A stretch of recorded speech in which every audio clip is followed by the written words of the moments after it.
I know I usually post some random song that I put on the list for Songs for Infinite, but I thought for my 1000th video special, I should do a retrospective on what this whole channel is based around, and that is Super Smash Bros. Ultimate on the Nintendo Switch. So basically, the point of this video is that it's going to be me just ranting and raving about my all-time favorite video game, blah blah blah, you get the idea.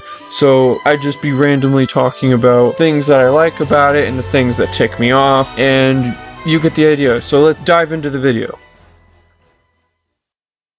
So let's kick this off with this history of Super Smash Bros. So the first Super Smash Bros. Game was released in 1999. The interesting thing with that is apparently the original Smash Bros. Wasn't originally going to have these super popular Nintendo characters such as Mario, Donkey Kong, Link, Samus, blah blah blah. It was originally going to be just another basic 3D fighting game that was going to have all original new characters, but somewhere along the line, someone probably Sakurai thought that it would be much better and easier to sell the game if it had characters people were familiar with. And bing bang boom, Smash ended up coming out how we know it today with all the classic Nintendo IP. Then, because of Super Smash Bros. Success, it led to an immediate sequel followed up no less than 2 years after the original, thus being Super Smash Bros. Melee on the GameCube. Now for me personally, Melee is incredibly overrated, but that's only because of my own biased opinions. But I even have to acknowledge the fact that Melee was groundbreaking for the time.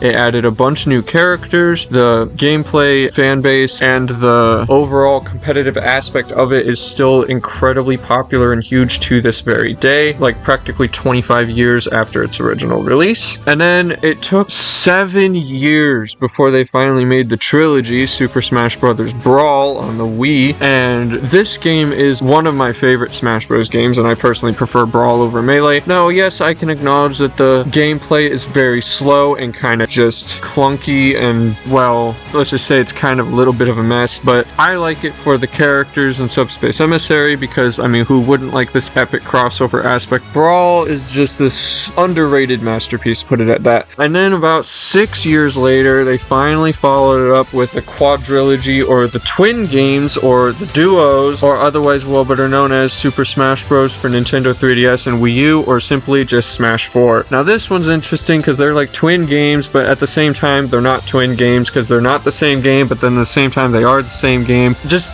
to put it simply, it's basically the same game just on two different consoles, but the difference is that one has more content than the other, and that's simply because the 3DS sucks and doesn't have that much content, but then again the Wii U is the flipping Wii U, so of course the 3DS one sold better. Let's just say Smash 4 is just Smash 4. It just exists. I don't know what they were trying to accomplish with this. Smash Wii U is literally the worst selling Smash Bros. Game of all time, and that's only because it was on the Wii U. It was just on a terrible system. And it's funny because now that I think about it, I think Smash 3DS actually sold better than Melee. I might be wrong. Hold on, let me Google this.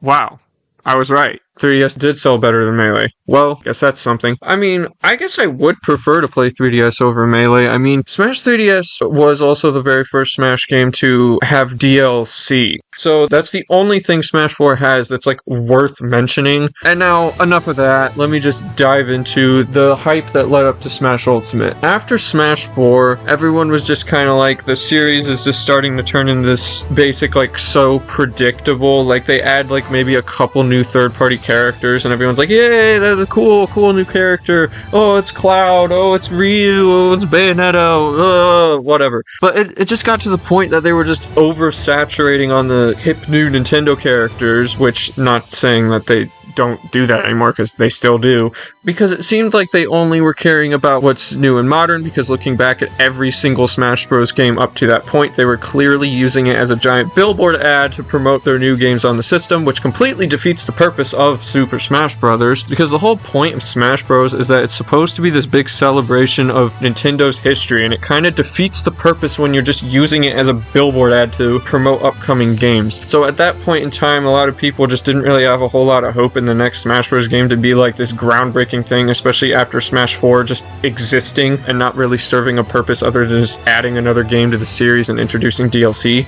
So for a while, when they finally did announce that there was going to be a Smash Bros. On the Switch, and they announced that Inkling from Splatoon was going to be added into the game as one of the playable characters, and that Breath of the Wild Link was kind of obviously leaked in the trailer, everyone was assuming that the game was actually going to be pretty good. But everyone was still thinking about what the game is going to do to change, and how it's going to be different, and how it's going to be special, and how it could live up to the other past titles. And this is where the ground was set in motion. Everything was about to change in Super Smash Bros. History forever. Because then the E3 2018 trailer came out, and oh my goodness gracious, Great Balls of Fire. That trailer is probably one of the most famous video game trailers of all time because of how much it changed the video gaming world.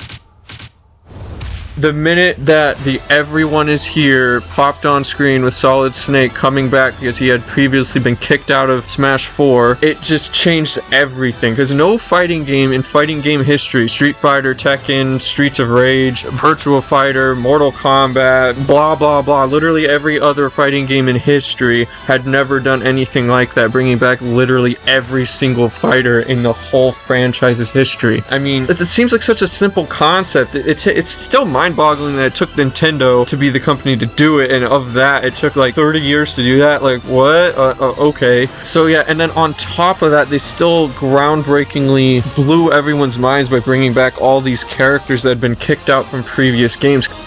And then that's how Super Smash Bros. Ultimate ended up turning into what it is now, the best-selling game in the franchise by a mile. I mean, good grief, the sales show it all. And it is definitely a game that won't be beaten in a very long time because it set the bar so dang high. So that is the history of how Smash Ultimate became Smash Ultimate.